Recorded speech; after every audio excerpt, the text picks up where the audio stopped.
నమస్తే, నా పేరు తేజస్విని. బీసీఎన్ న్యూస్ కి స్వాగతం. బీసీఎన్ ప్రేక్షకులకు గణతంత్ర దినోత్సవ శుభాకాంక్షలు. ముందుగా ముఖ్యాంశాలు. పశ్చిమ గోదావరి జిల్లా పాలకొల్లులో ఘనంగా రిపబ్లిక్ డే వేడుకలు. జాతీయ జెండాను ఆవిష్కరించిన మంత్రి నిమ్మల రామనాయుడు.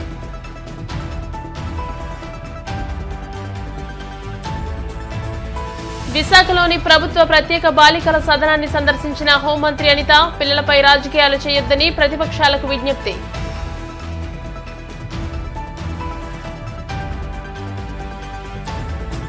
జగన్ విశ్వసనీయత కోల్పోయారు కాబట్టే విజయసాయిరెడ్డి వెళ్లిపోయారు. నాయకుడిగా జగన్ ఓడిపోయారని ఏపీ కాంగ్రెస్ చీఫ్ షర్మిల విమర్శలు. చంద్రబాబు దావోస్ పర్యటనపై శ్వేతపత్రం విడుదల చేయాలి. కూటమి ప్రభుత్వాన్ని డిమాండ్ చేసిన వైసీపీ ఎమ్మెల్సీ మొండితోక అరుణ్ కుమార్. పశ్చిమ గోదావరి జిల్లా పాలకొల్లులో గణతంత్ర వేడుకలు ఘనంగా నిర్వహించారు. మంత్రి నిమ్మల రామనాయుడు జాతీయ జెండాను ఆవిష్కరించి పోలీసుల నుంచి గౌరవ వందనాన్ని స్వీకరించారు. ఈ సందర్భంగా ఆయన మీడియాతో మాట్లాడుతూ బ్రిటిష్ పాలనతో దేశం ఎంత దుర్భిక్షంగా తయారైందో జగన్ పాలనలో మన రాష్ట్రం అంత దారుణంగా తయారైందని విమర్శించారు. ప్రధాని మోదీ సహకారంతో రాష్ట్రంలో చంద్రబాబు, పవన్ కళ్యాణ్లు పారిశ్రామిక అభివృద్ధికి విశేషంగా కృషి చేస్తున్నారని అన్నారు. ఈ కార్యక్రమంలో మాజీ ఎమ్మెల్సీ అంగర రామ్మోహన్, కూటమి నాయకులు పాల్గొన్నారు. భారతదేశంలో మాత్రం అందులో కూడా ప్రత్యేకించి విభిన్న జాతులు, విభిన్న భాషలు, విభిన్న సంస్కృతులు, విభిన్న మతాలు కలిగినటువంటి ఈ సుదీర్ఘ పెద్ద భారతదేశంలో రాజ్యాంగం మాత్రం మరి ఇంత 75 సంవత్సరాలు ఇంత పటిష్టంగా ఈ దేశంలో ఉంది అని అంటే అందుకు ప్రత్యేకించి అటువంటి రాజ్యాంగాన్ని అందించినటువంటి డాక్టర్ బాబాసాహెబ్ అంబేద్కర్ గారికి కూడా ఈ సందర్భంగా హృదయపూర్వకమైనటువంటి ధన్యవాదాలు కూడా ఆయనకి తెలియజేయవలసి ఉంది. ఆయనకు సహకరించినటువంటి ప్రతి ఒక్కరికి కూడా ధన్యవాదాలు ఈ సందర్భంగా కూడా తెలియజేసుకుంటూ మరి ఆయన ఇచ్చినటువంటి రాజ్యాంగం ఈ యొక్క 75 సంవత్సరాల్లో మరి 106 సార్లు మనం పరిస్థితులను బట్టి సవరణ చేసుకుంటూ మనం చేసినటువంటి ప్రతి సవరణ కూడా కాలక్రమంలో వచ్చినటువంటి మార్పులకు అనుగుణంగా మనం చేసుకుంటూ మన పాలనను ముందుకు తీసుకెళ్తూ ఉన్నాం. కానీ దురదృష్టవశాత్తు మనం చూసాం ఏదైతే గత 5 సంవత్సరాల ఆంధ్రప్రదేశ్ రాష్ట్రంలో అటువంటి రాజ్యాంగ స్ఫూర్తికి తూట్లు పొడుస్తూ రాజ్యాంగం ఇచ్చినటువంటి వ్యవస్థలన్నింటినీ కూడా నిర్వీర్యం చేసి రాజ్యాంగం ఇచ్చిన వ్యవస్థలన్నింటినీ కూడా గత పాలనలో ఈ రాష్ట్రంలో తన స్వార్థానికి, తన రాజకీయ స్వార్థానికి వాడుకుని ఏ రకంగా నిర్వీర్యం చేసినటువంటి పరిస్థితి ఉందో దానికి ఉదాహరణే సామాన్యుడు సైతం ఆంధ్రప్రదేశ్ రాష్ట్రంలో రాజారెడ్డి రాజ్యాంగం, ఫ్యాక్షన్ రాజ్యాంగం అనేటువంటి మాటలు నాటి 5 సంవత్సరాల పాలనలో వినిపించాయని అంటే గత 5 సంవత్సరాల్లో ఆ రాజ్యాంగ స్ఫూర్తిని మరి ఎంత విఘాతం కలిగిందో అదే ఒక ఉదాహరణ అనే విషయాన్ని కూడా ఈ సందర్భంగా మరి తెలియజేసుకుంటూ మరి అటువంటి పరిస్థితుల్లో మరి ఈవేళ మళ్ళీ చంద్రబాబు నాయుడు గారు, పవన్ కళ్యాణ్ గారు ఆంధ్రప్రదేశ్ రాష్ట్రంలో వీరికి తోడుగా మరి అక్కడ నరేంద్ర మోడీ గారు మరి వీరందరూ కూడా ఈ కూటమి నాయకులు ఎవరైతే ఉన్నారో భారత రాజ్యాంగానికి, గణతంత్ర రాజ్యాంగానికి నిబద్ధులైనటువంటి వ్యక్తులు. అందుకు ఉదాహరణే గత తెలుగుదేశం పాలనలో ఎప్పుడూ కూడా రాజ్యాంగబద్ధంగానే పాలన జరిగినటువంటి విషయం కూడా సందర్భంగా గుర్తు చేసుకుంటూ భవిష్యత్తులో కూడా గణతంత్ర రాజ్యాంగ స్ఫూర్తికి అనుగుణంగా పనిచేసేటువంటి రాష్ట్రాల్లో చంద్రబాబు, పవన్ కళ్యాణ్ గారి ఆధ్వర్యంలో మళ్ళీ ఆంధ్రప్రదేశ్ రాష్ట్రం వ్యవస్థలని కాపాడుకునేటువంటి విధంగా ఆ రాజ్యాంగ స్ఫూర్తిని కాపాడుకునేటువంటి రాష్ట్రాల్లో మళ్ళీ ఆంధ్రప్రదేశ్ రాష్ట్రం అగ్రగామిగా నిలిచేటువంటి విధంగా భవిష్యత్తులో పాలన ఉంటుందని చెప్పి మీ ద్వారా అందరికీ కూడా తెలియజేసుకుంటూ ఉన్నాను. ప్రభుత్వ ప్రత్యేక బాలికల సదన్ ఘటనను ప్రతిపక్షాలు రాజకీయం చేయడం దురదృష్టకరమని హోంమంత్రి వంగలపూడి అనిత అన్నారు. విశాఖలోని జువైనల్ హోమ్ ను మంత్రి అనిత సందర్శించారు. పలు కేసుల్లో చిక్కుకుని కుటుంబాలకు దూరంగా ఉంటున్న బాలికలపై లేనిపోని దుష్ప్రచారం చేస్తూ ప్రభుత్వంపై బురద జల్లే కార్యక్రమాలు చేయడం మానుకోవాలని ప్రతిపక్షాలకు విజ్ఞప్తి చేశారు. వసతి గృహం సిబ్బంది తమను వేధిస్తున్నారని బాలికలు చేసిన ఆరోపణల నేపథ్యంలో వారితో ప్రత్యక్షంగా మాట్లాడారు. బాలికలతో మాట్లాడి వారి యోగక్షేమాలను అడిగి తెలుసుకున్నారు. బాలికలకు ఎలాంటి ఇబ్బందులు తలెత్తకుండా ప్రభుత్వ పరంగా అన్ని చర్యలు తీసుకున్నామని అనిత వెల్లడించారు. 3 రోజులుగా బాలికా సదన్లోని అమ్మాయిలు ఇబ్బంది పడుతున్నారు, వాళ్ళు బయటికి వెళ్ళిపోతామని చెప్పేసి కొంచెం గొడవ చేస్తున్నారని చెప్పి మీడియాలోని వాటిలోని కూడా ఆ రోజు నాకు డే ఫస్ట్ కూడా తెలిసిన తర్వాత ఇమీడియట్గా ఆ రోజు నేను అదే రోజు కలెక్టర్ గారితో అదేవిధంగా సిపి గారితో కూడా మాట్లాడడం జరిగింది. కలెక్టర్ గారితో మాట్లాడిన తర్వాత ఇమీడియట్గా ఐసిడిఎస్ వాళ్ళని అదేవిధంగా సిడబ్ల్యూఎస్ వాళ్ళని ఇక్కడికి పంపించి ఇక్కడ ఆ పిల్లలతో కూడా మాట్లాడించడం, అదేవిధంగా వాళ్ళు ఏదైతే వాళ్ళు డిమాండ్స్ చేశారో కొన్ని డిమాండ్స్ ప్రకారంగా కొంతమందిని ఇక్కడ నుంచి వాళ్ళ హోమ్స్కి పంపించడం, ఇవన్నీ కూడా రెగ్యులర్గా జరిగిన ప్రొసీజర్లో జరిగినాయి.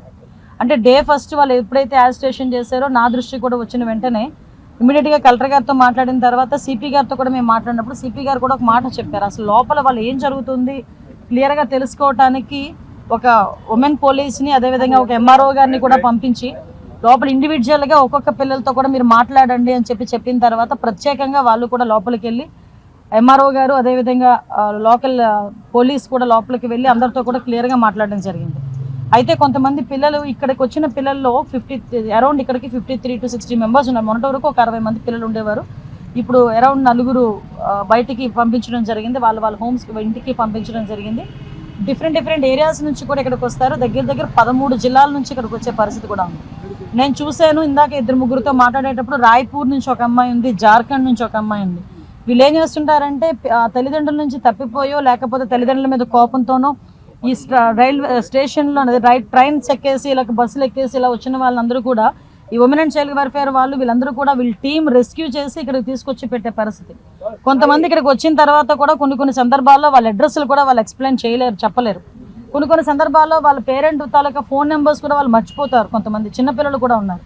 సో ఇటువంటి సందర్భాల్లో వాళ్ళకి 18 years వచ్చినంత వరకు గవర్నమెంట్ వాళ్ళ సెక్యూరిటీలో పెట్టుకోవడానికి వాళ్ళ పరిధిలో పెట్టుకొని వాళ్ళకి ఇక్కడ కూర్చొని ఇక్కడ ఈజీగా ఏదో పెడుతున్నాము హాస్టల్ పెడుతున్నాము అన్నది కాకుండా నేను లోపలికి వెళ్ళిన తర్వాత చూసి వచ్చాను. కంటిన్యూగా వాళ్ళకి చదువుకునే ఉద్దేశం ఉంటే కనుక వాళ్ళకి కంటిన్యూగా 10th క్లాస్ కట్టించడం అనేది ఓపెన్ స్కూల్స్ నుంచి, అదేవిధంగా ఇంటర్మీడియట్ కట్టించడం అనేది కూడా జరుగుతుంది. అట్ ద సేమ్ టైం కొంతమందికి వాళ్ళ ఇంట్రెస్ట్ మీదుగా బ్యూటిషియన్ కోర్సెస్ నేర్పించడం, కుట్రులు అల్లికలు నేర్పించడం ఇవన్నీ కూడా జరుగుతున్నాయి. వీళ్ళకి రెగ్యులర్గా నేను లోపల ఆ పిల్లలతో కూడా మాట్లాడాను. రెగ్యులర్గా వాళ్ళకి క్యారమ్స్ ఆడించడానికని, స్పోర్ట్స్ ఆడించడానికని కొంతమంది డిప్లాయ్ అవుతుంటారండి. మేము ఇక్కడ బాగానే ఉన్నాము, కాకపోతే కొంతమంది పిల్లలు వాళ్ళ ఇంట్లోకి వెళ్ళడానికి అని చెప్పేసి ఇబ్బంది పడి మొన్న కొంచెం ఇబ్బంది పెట్టారని కూడా చెప్పడం జరిగింది. అయితే ఇక్కడ గవర్నమెంట్ పరంగా మేము తీసుకోవాల్సిన చర్యల గురించి కూడా చర్చించినప్పుడు ఉన్న డిపార్ట్మెంట్ వాళ్ళతో డెఫినెట్గా ఇక్కడికి సైక్రాటిస్ట్ ఎవరైతే ఉన్నారో, అంటే కొంతమంది పిల్లలు ఇక్కడ పోక్సో కేసులో కొంతమంది ఉంటారు, వాళ్ళు మెంటల్గా కొంచెం డిస్టర్బ్ అయ్యి వాళ్ళు సూసైడ్ అటెంప్ట్స్ చేయడం అన్నది లేకపోతే వాళ్ళు కోసేసుకోవడం అనేది రకరకాలు చేస్తుంటారు. సో వీళ్ళు కూడా భయపడి డాక్టర్ గారికి పంపిస్తే దాన్ని ఏదో పెద్ద భూతద్దంలో చూపించి ప్రతిపక్షాలు వాళ్ళు కూడా వీళ్ళు మెంటల్ హాస్పిటల్ తీసుకెళ్తున్నారట, స్లీపింగ్ పీల్స్ వేస్తున్నారంట, ఇలాంటి మాట్లాడారు. అమ్మ చిన్నపిల్లల మీద రాజకీయాలు చేయాల్సిన అవసరం లేదు. మన రాజకీయాలు చేసుకోవడానికి చాలా ప్లాట్ఫామ్స్ ఉన్నాయి. అక్కడ రాజకీయాలు చేసుకుందాం, అక్కడ మాట్లాడేసుకుందాం, లేదు అనుకుంటే తిట్టేసుకుందాం. కానీ తల్లిదండ్రులకి ప్రేమకి కూడా దూరం అయ్యి సొసైటీలోని చిన్నప్పుడే ఒక లైంగిక దాడికి గురయ్యి సొసైటీ మీద ఎవరి మీద కూడా నమ్మకం లేక ప్రభుత్వ పర్యవేక్షణలో ఉన్న ఇలాంటి ఆడవాళ్ళు ఇలాంటి బాలికల మీద కూడా మనం రాజకీయం చేయడం అనేది మంచి పద్ధతి. రాజ్యసభ సభ్యత్వానికి విజయసాయిరెడ్డి రాజీనామా చేయడంతో రాష్ట్ర రాజకీయాలు వేడెక్కాయి. ఇదే సమయంలో ఆయనపై ఏపీ కాంగ్రెస్ చీఫ్ షర్మిల తీవ్ర స్థాయిలో విరుచుకుపడ్డారు. తన కుటుంబంపై విజయసాయిరెడ్డి ఇష్టం వచ్చినట్టు మాట్లాడారని మండిపడ్డారు. జగన్ ఏ పని ఆదేశిస్తే ఆ పని చేయడం, ఎవరిని తిట్టమంటే వాళ్లను తిట్టడం విజయసాయిరెడ్డికి పని అని రాజకీయంగానే కాకుండా వ్యక్తిగతంగా కూడా తన బిడ్డల విషయంలో అబద్దాలు చెప్పారని ధ్వజమెత్తారు. విజయసాయిరెడ్డి వైసీపీని వీడడం చిన్న విషయం కాదని, నాయకుడిగా జగన్ ఓడిపోయారని అన్నారు. విశ్వసనీయతను కోల్పోయిన నాయకుడు జగన్ అని ఆమె విమర్శించారు.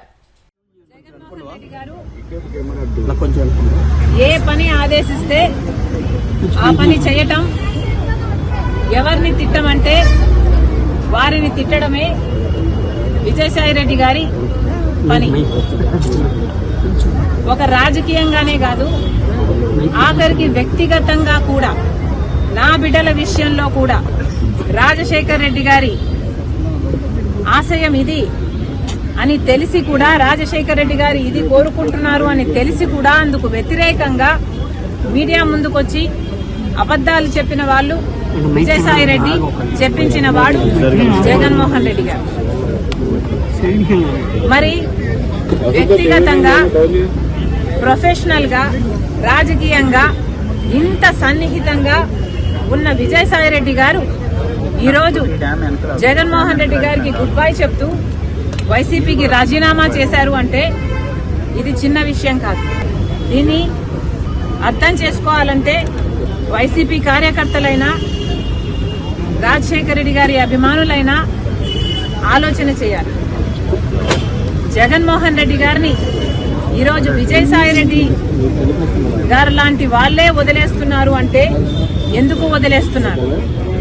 జగన్మోహన్ రెడ్డి గారికి దగ్గరగా ఉన్న వాళ్ళు, జగన్మోహన్ రెడ్డి గారి కోసం ప్రాణం పెట్టే వాళ్ళు ఈరోజు ఒక్కొక్కరిగా జగన్మోహన్ రెడ్డి గారిని వీడుతున్నారు అంటే దానికి కారణం జగన్మోహన్ రెడ్డి గారు నాయకునిగా విశ్వసనీయత కోల్పోయారు.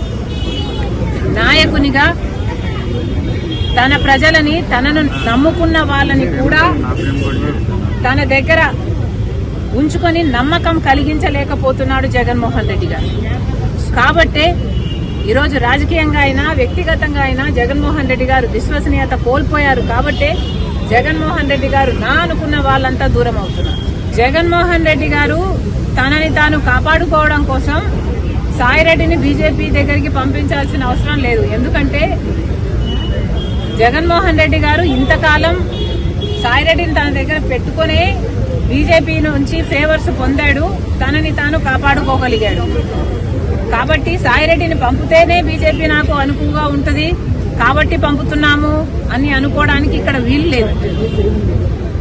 జగన్మోహన్ రెడ్డి గారు విశ్వసనీయత కోల్పోయారు కాబట్టే విజయసాయిరెడ్డి వదిలి వెళ్లిపోయాడు అన్నది నా అభిప్రాయం. సాయిరెడ్డి గారు ఇప్పటికైనా నిజాలు చెప్పాలి. ఈ నిజమే కాదు, ఇప్పుడు నిజం చెప్పారు సంతోషం, ఈ నిజమే కాదు మీరు ఎన్ని అబద్దాలు చెప్పారో మీకు తెలుసు. అన్ని విషయాలు కూడా మీరు అవినాష్ రెడ్డి గారిని, జగన్మోహన్ రెడ్డి గారిని కాపాడడం కోసం, వాళ్ళ కోసం, జగన్మోహన్ రెడ్డి గారి కోసం మరి ముఖ్యంగా ఎన్ని చేశారో ఇప్పటికైనా ఈ ఒక్క నిజమే కాదు మిగతా నిజాలు కూడా బయట పెడితే జనాలు సంతోషిస్తారు. దావోస్ నుండి చంద్రబాబు ఒట్టి చేతులతో తిరిగి వచ్చారని వైసీపీ ఎమ్మెల్సీ మొండితోక అరుణ్ కుమార్ అన్నారు. ఒక్క ఎంఓయూ కూడా కుదుర్చుకోలేకపోయారని, తెలంగాణ, మహారాష్ట్ర సీఎంలు భారీగా పెట్టుబడులు తెచ్చుకున్నారని అన్నారు. దావోస్ పర్యటనపై శ్వేతపత్రం విడుదల చేయాలని ఆయన డిమాండ్ చేశారు. తాడేపల్లిలోని వైసీపీ కేంద్ర కార్యాలయంలో ఆయన మీడియాతో మాట్లాడుతూ సీఎంగా చంద్రబాబు ఒక్క ఒప్పందం కూడా ఎందుకు చేసుకోలేదని ప్రశ్నించారు. చంద్రబాబును చూసి ఒక్క పారిశ్రామికవేత్త కూడా రాలేదని, పబ్లిసిటీ కోసం విపరీతంగా ఖర్చు చేసి చిన్న కంపెనీతో కూడా ఒప్పందం చేసుకోలేకపోయారని దుయ్యబట్టారు. వెళ్ళినప్పుడు ఆ రాష్ట్ర ప్రజలందరూ కూడా ఎంతో ఆసక్తితోటి, ఆశతోటి ఎదురు చూస్తుంటారు. దావోస్లో ఏ విధంగా పెట్టుబడులు వచ్చినాయి, ఎన్ని పెట్టుబడులు వచ్చినాయి, ఏ విధంగా రాష్ట్రాన్ని ఆయన ప్రజెంట్ చేసిన విధానం ఏ విధంగా ఉంటుందని చెప్పి అందరూ ఎదురు చూస్తున్నారు. తీరా చూసేటప్పటికీ ఆయన దావోస్ నుంచి వచ్చిన తర్వాత ప్రెస్ మీట్లో చెప్పింది ఏంటంటే, దావోస్ అంటే కేవలం పెట్టుబడులు మాత్రమే కాదు, దావోస్ అంటే నెట్వర్కింగు, దావోస్ అంటే కాంటాక్ట్ బిల్డింగు, 10 మందిని కలవడం, అందరితోటి మాట్లాడటం, అందరితోటి కాఫీ తాగడం, అందరితోటి ఫోటోలు దిగి ఆ ఫోటోలు మీడియాకి రిలీజ్ చేసి నేను పలానా వాళ్ళతోటి మాట్లాడాను, పలానా వాళ్ళతో వచ్చేస్తున్నారు, అదిగో వచ్చేస్తున్నారు, ఇదిగో వచ్చేస్తున్నారు అని చెప్పడం కోసమే నేను దావోస్ వెళ్ళానని ఆయన చెప్పగానే చెప్తున్నారు. దావోసు పర్యటన అంతా ఉత్తిత్తు పర్యటనే అని అర్థమైపోయింది, తేటతలం అయిపోయింది. ఆయన ఏం చెప్తున్నారు, పెట్టుబడులు చూడకండి, మీరు కాంట్రాక్ట్స్ చూడండి, కాంట్రాక్ట్ బిల్డింగ్ చూడండి, నా నెట్వర్కింగ్ చూడండి అని చెప్తున్నారు. మరి మీ నెట్వర్క్ 14 సంవత్సరాలు సీఎంగా చేసి అనేక సార్లు దావోస్ వెళ్ళిన అనుభవం ఉంది కదా మీకు, మరి ఎందుకు మీరు దావోస్లో ఒక్క సింగిల్ ఎంఓయూ కూడా సంతకం ఎందుకు చేయలేదని అడుగుతున్నాను. ఒక మెమోరాండం ఆఫ్ అండర్స్టాండింగ్ ఒక్కటి కూడా మీరు ఎందుకు చేయలేకపోయారని అడుగుతున్నాను. మీ పక్కన తెలంగాణ ముఖ్యమంత్రి, ఇంకొక పక్కన మహారాష్ట్ర ముఖ్యమంత్రి, వాళ్ళు అనేక ఒప్పందాల మీద సంతకాలు చేసి, ఒకరేమో 2 లక్షల కోట్ల ఒప్పందాలు సంతకం చేశారు తెలంగాణ, అదేవిధంగా మహారాష్ట్ర అయితే 6 లక్షలు 7 లక్షల కోట్ల రూపాయల ఒప్పందాలు సంతకాలు చేశారు కదా. ఆంధ్రప్రదేశ్ ముఖ్యమంత్రిగా మీరు ఎందుకు ఒక్క ఒప్పందం మీద కూడా సంతకం చేయలేపారు. ఆంధ్రప్రదేశ్ని చూసి రావట్లేదా? లేదా మీరు ముఖ్యమంత్రిగా ఉండటం వల్ల ఏ కంపెనీలు కూడా రావట్లేదా? ఎందుకని ఒక్క ఎంఓయూ మీద సంతకం చేయలేదు? ఈ దావోస్ పర్యటన ప్రభుత్వం ఇచ్చిన ఒక ఏదైతే పబ్లిసిటీ ఉందో, ఒక పెయిడ్ మార్కెటింగ్ చేశారు. కేవలం టీవీ ఛానల్స్కే 6 కోట్ల రూపాయల ఖర్చు పెట్టి పెయిడ్ మార్కెటింగ్ చేశారు కదా. ఆంధ్రప్రదేశ్ గురించి, తనడి గురించి. మరి ఇవన్నీ కూడా ఆంధ్రప్రదేశ్ ప్రభుత్వానికి సంబంధించిన డబ్బులే కదా, అనేక జీవోలు ఇచ్చారు కదా. ఎంత పెయిడ్ మార్కెటింగ్ జరిగిండు కూడా దావోస్లో ఒక ఎంఓయూ రాలేదు. ఒక కంపెనీ కూడా మేము ఆంధ్రప్రదేశ్కి వస్తాం, ఆంధ్రప్రదేశ్లో కంపెనీ పెడతాం, ఎందుకు బహిరంగంగా వాళ్ళ ఒక స్టేట్మెంట్ రూపంలోనో లేదా వాళ్ళ కంపెనీ వెబ్సైట్లోనో ఒక న్యూస్ లెటర్లోనో ఒక న్యూస్ మీట్లోనో కూడా ఎందుకు చెప్పలేకపోయిందని అడుగుతున్నాను. ఇప్పుడు కాసేపు ప్రకటనలు.